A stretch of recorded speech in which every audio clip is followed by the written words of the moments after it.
तो previous lecture में हम लोग कनेक्टिव टिश्यू के बारे में पढ़े थे और इस लेक्चर में हम लोग उसके आगे मसल्स टिश्यू और नर्वस टिश्यू के बारे में पढ़ेंगे। तो एक आपके लिए क्वेश्चन है जिसको कमेंट में आपको जवाब लिखना है। Right the name of tissue which store, तो उस टिश्यू का नाम बताना है जो स्टोर करता है and responsible for this transformation. That means यहाँ पे एक पतली लड़की आपको दिख रहा होगा, तो यहाँ पे ये जो पतली लड़की है तो ये यहाँ पे ट्रांसफॉर्म हो गई। यहाँ पे देखिए हेल्दी में स्किनी बॉडी यहाँ पे है और ये जो स्किनी बॉडी है ये जो है फैटी बॉडी में कन्वर्ट हो गया है। तो इसके लिए कौन टिश्यू रेस्पॉन्सिबल है और ये क्या स्टोर करता है और इसका पोजीशन कहाँ पे है। तो इसके साथ आपको पोजीशन भी बताना है कि स्किन में कहाँ पे पाया जाता है। एबव द स्किन मतलब स्किन के अंदर पाया जाता है, नीचे पाया जाता है, तो कहाँ पे पाया जाता है ये भी आपको बताना है।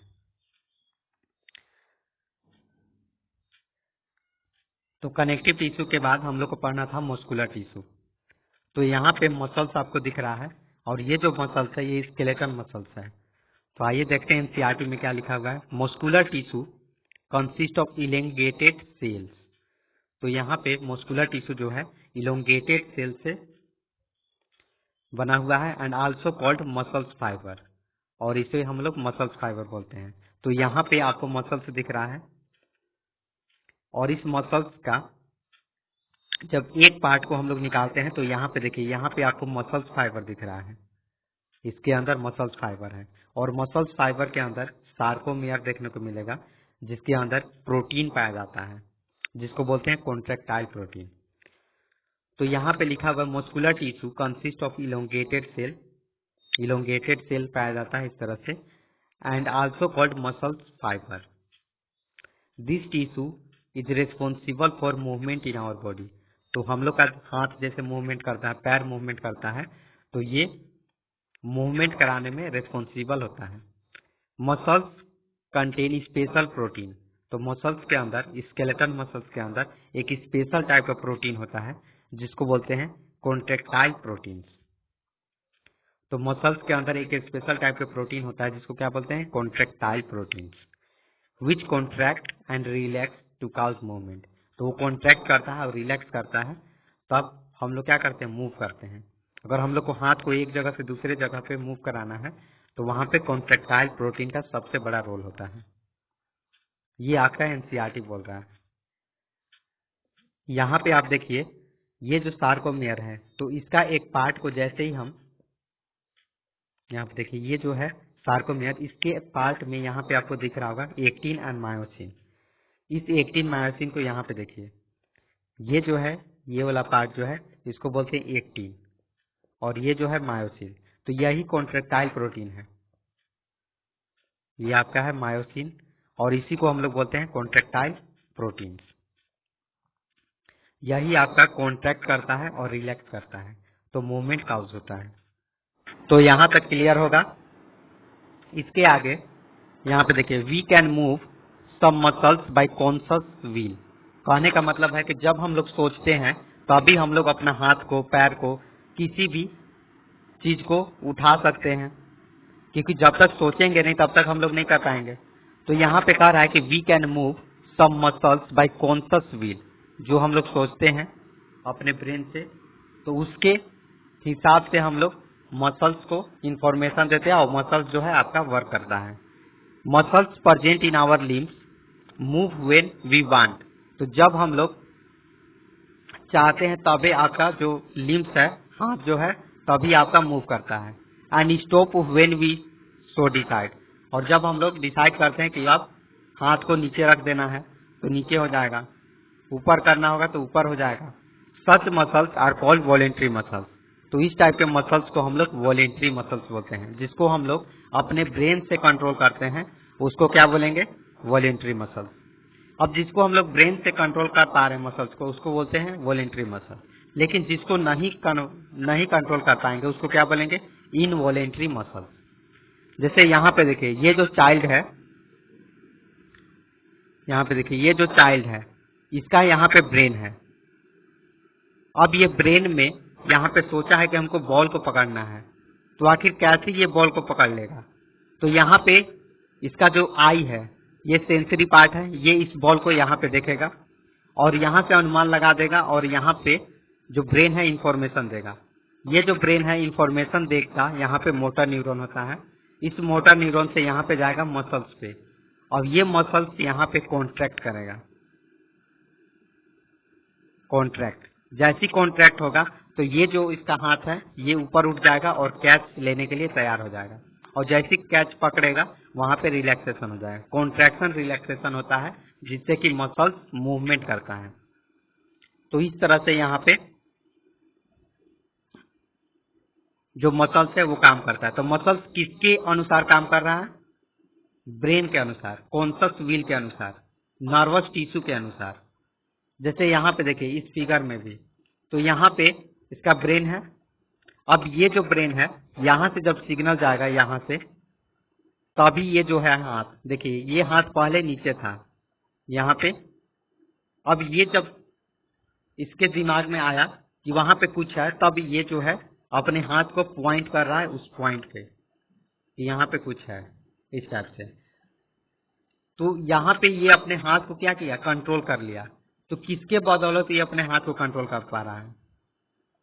कॉन्शस विल के अनुसार, क्योंकि इसके मसल्स में क्या हो रहा है? Contraction relaxation. तो जब नर्व सिग्नल देगा हैंड को नर्वस टिश्यू के द्वारा, तभी ये उसको मूव करा पा रहा है। तो यहाँ पे ये जो मसल्स है ये किस टाइप का मसल्स होगा? तो यहाँ पे होगा स्केलेटन मसल्स। जो स्केलेटन मसल्स होता है वो आपका वॉलेंट्री मसल्स होता है। वॉलेंट्री कहने का मतलब है जिसको हम लोग कंट्रोल कर सकते हैं, और जिसको कंट्रोल नहीं कर सकते हैं उसको बोलेंगे इनवॉलेंट्री मसल्स। यहां तक क्लियर है? तो यहाँ पे हम लोग पढ़ेंगे कि वॉलेंट्री मसल्स जैसे होता है उसी तरह से इनवॉलेंट्री मसल्स भी होता है। वॉलेंट्री मसल्स उसको बोलेंगे जिसको कंट्रोल कर सकते हैं, इनवॉलेंट्री मसल्स उसको बोलेंगे जिसको हम लोग कंट्रोल नहीं कर सकते हैं। जैसे हम लोग खाना खाते हैं, तो खाना खाते हैं हैंड से, वहां पे वॉलेंट्री मसल्स हुआ, लेकिन जैसे ही खाना को चबाने के बाद जैसे ही निकालते हैं तो उसके बाद इनवॉलेंट्री मसल्स काम करता है, क्योंकि हम लोग चाह के भी खाना को रोक नहीं सकते हैं। वो स्टमक में जाएगा, फिर इसके बाद ड्यूडेनम वाला पार्ट में जाएगा, फिर स्मॉल इंटेस्टाइन, फिर रेक्टम से बाहर निकल जाएगा। तो वो जो है वो आपका एलिमेंट्री कैनाल वाला है, वो आपका इनवॉलेंट्री मसल्स में आता है। तो इनवॉलेंट्री मसल्स में आपका स्मूथ मसल्स आएगा, स्मूथ मसल्स। तो अभी हम लोग पढ़ेंगे कि मसल्स कितने तरह के होते हैं। अब यहाँ पे देखिए वॉलेंट्री मसल्स और इनवॉलेंट्री मसल्स में क्या डिफरेंस है। Voluntary muscles, these muscles function as per direction of conscious will. तो जो हम लोग सोचते हैं तो उसी के अनुसार ये मसल्स काम करता है। ब्रेन कैन स्टॉप या स्टार्ट देम। ब्रेन जो है इसको स्टॉप भी कर सकता है और स्टार्ट भी कर सकता है। They get fatigue after some time. और कुछ समय के बाद ये जो मसल्स होता है, तो यहाँ पे देखिए फैटिग्यू, इसका मतलब होता है थकान। तो जो मसल्स होता है वो थक भी जाता है। एग्जाम्पल स्केलेटन मसल्स, जिसको स्टाइटेड मसल्स बोलते हैं। तो वॉलेंट्री मसल्स का एग्जाम्पल कौन सा है? स्टाइटेड मसल्स। अब जब हम लोग इनवॉलेंट्री मसल्स को देखते हैं, तो these muscles function on their own independent of conscious will. That means कह रहा है कि ये ऑटोमेटिक काम करेगा। जैसे हार्ट, एक बार हार्ट पंप करना स्टार्ट कर देता है तो वो पूरा लाइफ टाइम, जब तक हम लोग लिविंग होते हैं, जब तक जीवित रहते हैं, तब तक ये हार्ट अच्छे से फंक्शन करता है। ब्रेन कैन नॉट स्टॉप या स्टार्ट देम। ब्रेन इसको स्टार्ट नहीं करता है और न ही इसको स्टॉप करता है। They do not gate fatigue, और ये कभी भी थकता भी नहीं है। इसका एग्जाम्पल कौन सा है? अनस्टाइटेड, जिसमें आता है स्मूथ मसल्स और कार्डियक मसल्स। यदि फिर भी यदि इसमें आपका कंफ्यूजन रहता है तो आप कमेंट में लिख सकते हैं। इसके बाद यहाँ पे देखिए, this muscles are also called skeleton muscles. तो जो वॉलेंट्री मसल्स होता है जिसको हम लोग कंट्रोल कर सकते हैं, वहां पे कौन सा मसल्स होता है? Skeleton muscles. As they are mostly attach to bones and help in body movement. तो ये जो स्केलेटन मसल्स होता है ये डायरेक्ट आपका स्केलेटन से ज्वाइंट होता है, बोन से डायरेक्टेड कनेक्टेड होता है। Under the microscope these muscles show alternate light and dark band। तो अगर हम लोग माइक्रोस्कोप में देखेंगे तो इस मसल्स में हमें लाइट बैंड और डार्क बैंड देखने को मिलेगा। जैसे यहाँ पे देखिए, ये जो है मसल्स का यहाँ पे फिगर है। तो यहाँ पे अगर ध्यान से देखेंगे तो ये जो है डार्क बैंड है, और यहाँ पे देखिए ये जो है लाइट बैंड है।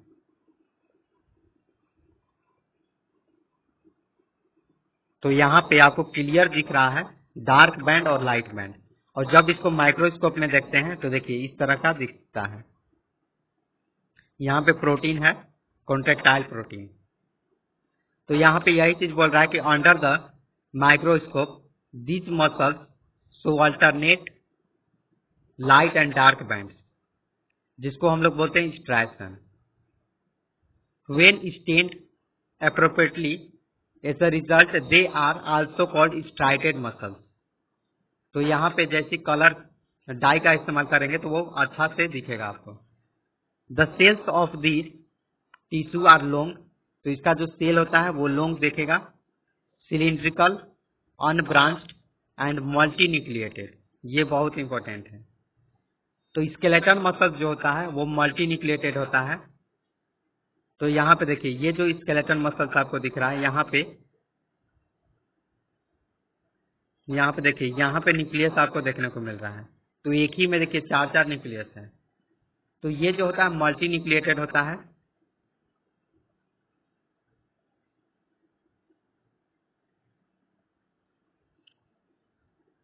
ये जो है लॉन्ग होगा, सिलिंड्रिकल होगा, अनब्रांच्ड एंड मल्टी न्यूक्लिएटेड। तो स्केलेटन मसल्स क्या होगा? लॉन्ग, सिलिंड्रिकल, अनब्रांच और मल्टी न्यूक्लिएटेड। तो ये आपको याद कर लेना, ये इंपॉर्टेंट है। इसमें आपको लाइट बैंड और डार्क बैंड देखने को मिलेगा।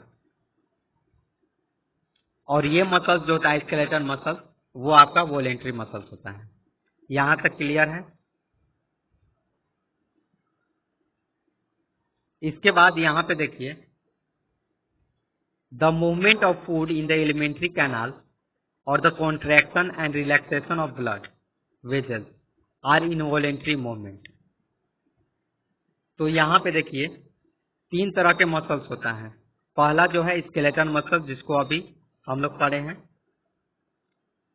तो ये फर्स्ट टाइप का है। सेकेंड जो है आपका स्मूथ मसल्स है, जो कि इनवॉलेंट्री मसल्स होता है।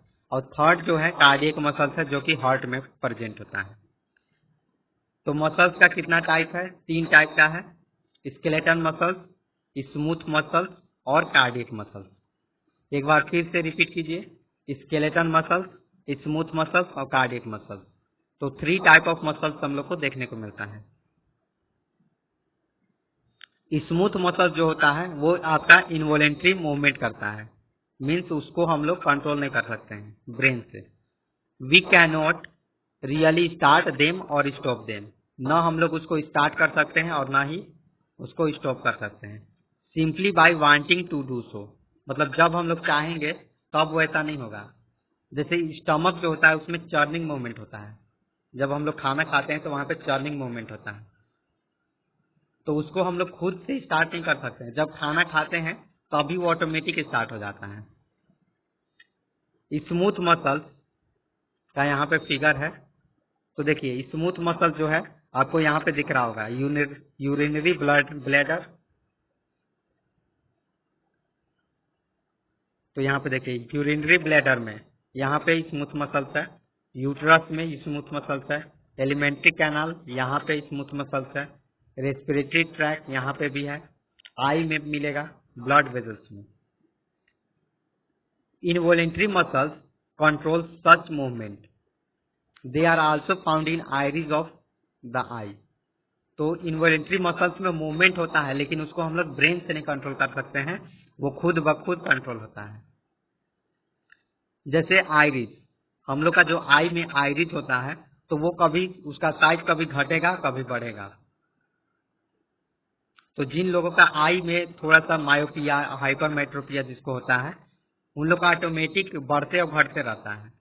तो अगर उन लोग को ऑब्जर्व कीजिएगा तो उन लोग का आई आपको घटते बढ़ते दिन नजर आएगा, आइरिस जो होता है।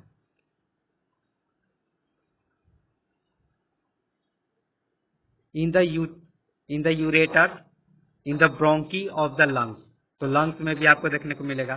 द सेल्स आर लॉन्ग, तो इसका जो सेल होता है वो लॉन्ग होता है, with pointed end, pointed end देखने को मिलेगा जिसको बोलते हैं स्पाइंडल सेप।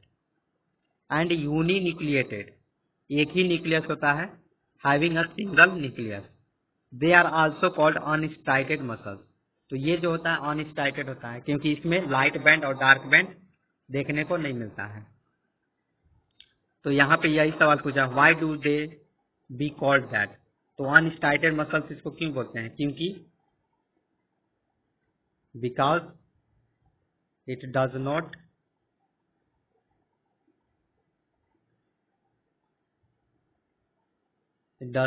कंटेन या it does not have light band and dark band।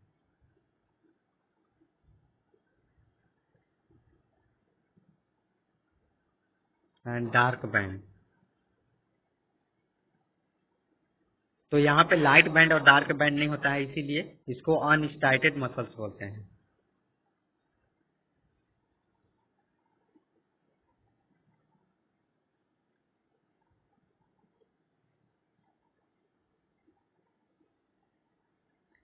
तो यहाँ पे यहाँ तक क्लियर है। इसके बाद हम लोग को पढ़ना है कार्डियक मसल। तो यहाँ पे आप देख सकते हैं, the muscles of the heart so rhythmic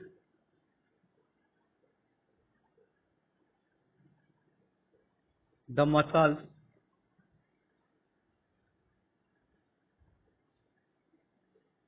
muscles of the heart so rhythmic contraction.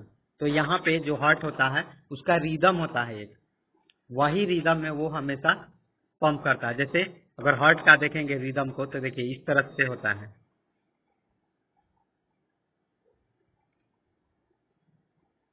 तो इस तरह का आपको देखने को मिलेगा। तो ये हमेशा ऐसे ही रिपीट करेगा। जैसे यहाँ पे देखिए इस हार्ट में आपको देखने को मिल रहा है, ये हार्ट का रिदम होता है। The muscles of heart so rhythmic contraction and relaxation through out life, जब तक हम लोग जीवित रहते हैं तब तक ये पंप करते रहता है। These involuntary muscles are called cardiac muscles, और इस टाइप के इनवॉलेंट्री मसल्स को क्या बोलते हैं? Cardiac muscles. Heart muscles cells are cylindrical, branch और यूनिन्यूक्लिएटेड होता है। तो इसका जो मसल सेल होगा वो सिलिंड्रिकल होगा, ब्रांच होगा और यूनिन्यूक्लिएटेड, एक ही न्यूक्लियस पाया जाता है। तो देखिए तीनों टाइप का हम लोग मसल्स के बारे में पढ़ चुके हैं, skeleton muscles, smooth muscles and cardiac muscles. Skeleton muscles जो होता है वो वॉलेंट्री होता है,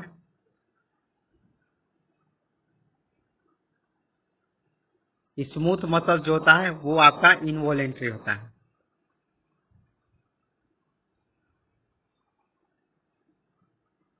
और कार्डियक मसल्स भी इनवॉलेंट्री होता है। यहाँ पे ये एक एक्टिविटी है, एक्टिविटी 6.5 एनसीईआरटी का। तो इस एक्टिविटी में यहाँ पे बताना है शेप, नंबर ऑफ न्यूक्लियाई और position of nuclei. Started skeleton muscles का बताना है, स्मूथ मसल्स का और कार्डियक मसल्स। तो यहाँ पे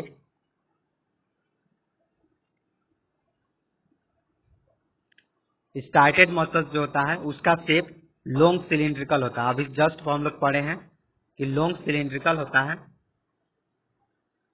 इसमें जो न्यूक्लियस पाया जाता है ये मल्टी न्यूक्लिएटेड होता है, और ये इसका जो न्यूक्लियाई होता है उसका पोजीशन पेरिफेरल, मतलब किसी कॉर्नर पे पाया जाएगा।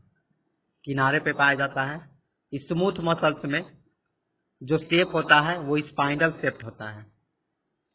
इसमें जो न्यूक्लियस होता है वो एक ही न्यूक्लियस होता है जिसको बोलते हैं यूनिन्यूक्लिएटेड, और ये सेंट्रल में पाया जाता है इसका न्यूक्लियस। कार्डियक में भी इसका सिलिंड्रिकल होता है और ब्रांच होता है। तो ब्रांच केवल कार्डियक मसल्स में ही देखने को मिलता है, और ये जो होता है यूनिन्यूक्लिएटेड होता है, और ये सेंटर में पाया जाता है इसका न्यूक्लियस। तो यहां तक क्लियर है। तो मसल्स के बाद आपको नर्वस टिश्यू के बारे में पढ़ना है। तो यहाँ पे आपको न्यूरॉन दिख रहा होगा, और न्यूरॉन के बारे में आप पहले भी पढ़े होंगे प्रीवियस ईयर में। तो यहाँ पे न्यूरॉन जो होता है, neuron unit of nervous tissue. तो नर्वस टिश्यू का एक यूनिट होता है जिसको बोलते हैं neuron. All cells possess the ability to respond to stimuli. जितना भी सेल होता है उसके पास एक एबिलिटी होता है कि इन्वायरमेंट में यदि कोई भी चेंजेस होगा तो उसके अनुसार वो खुद को बदल लेगा। However cells of the nervous tissue are highly specialised for being stimulated and then transmitting. तो ये जो नर्वस टिश्यू होता है, अगर बाहर में थोड़ा सा भी चेंजेस अगर देखने को मिलेगा तो ये तुरंत रेस्पॉन्स करता है, तुरंत स्टिमुलेट होगा, और इसके बाद उस इंफॉर्मेशन को ट्रांसपोर्ट करेगा to the other part and then transmitting the stimulus very rapidly, बहुत फास्ट माइक्रोसेकेंड में कर देता है, from one place to another. तो एक जगह से दूसरे जगह पे ट्रांसफर कर देगा। The brain, spinal cord and nerves are all composed of nervous tissue. तो नर्व आपको कहाँ पे देखने को मिलेगा? ब्रेन में, स्पाइनल कॉर्ड में। तो इन जगहों पे ज्यादा आपको नर्व्स देखने को मिलेगा जिसको बोलते हैं nervous tissue. The cells of this tissue are called nerve cells या न्यूरॉन। तो ये जो वन यूनिट जो है सेल, इसको हम लोग बोलते हैं न्यूरॉन या फिर नर्व सेल्स।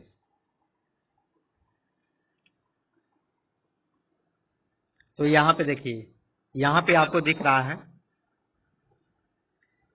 कि यहाँ से ब्रेन से जैसी सिग्नल गया और यहाँ से कुछ ही सेकेंड में ये जो सिग्नल है यहाँ पे चला गया, इस जगह पे, कुछ ही सेकेंड में, माइक्रो सेकेंड।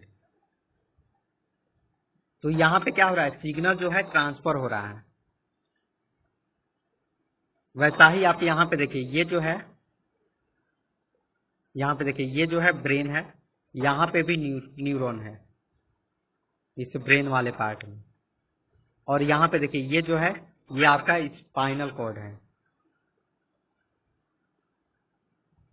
स्पाइनल कॉर्ड, ये पूरा यहाँ से यहाँ, ये सब स्पाइनल कॉर्ड है, स्पाइन, ये सब स्पाइनल कॉर्ड है, और इसमें पूरा न्यूरॉन भरा हुआ है। स्पाइनल कॉर्ड किसके अंदर होगा? तो वो जो रीब होता है, रीब के अंदर आपका स्पाइनल कॉर्ड होता है, उसी के अंदर नर्व रहता है।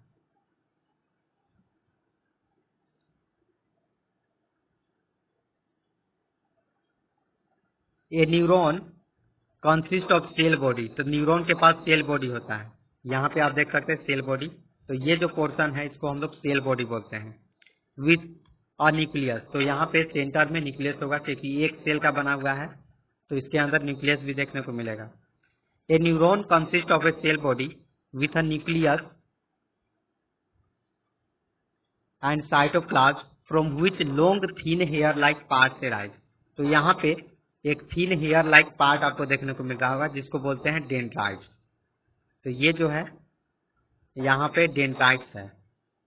Usually each neuron has a single long part जिसको हम लोग एक्सोन बोलते हैं। तो यहाँ पे एक लॉन्ग पार्ट आपको देखने को मिल रहा होगा जिसको बोलते हैं axon, and many short branch part.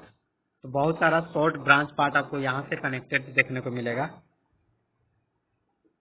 जिसको हम लोग डेंड्राइट्स बोलते हैं।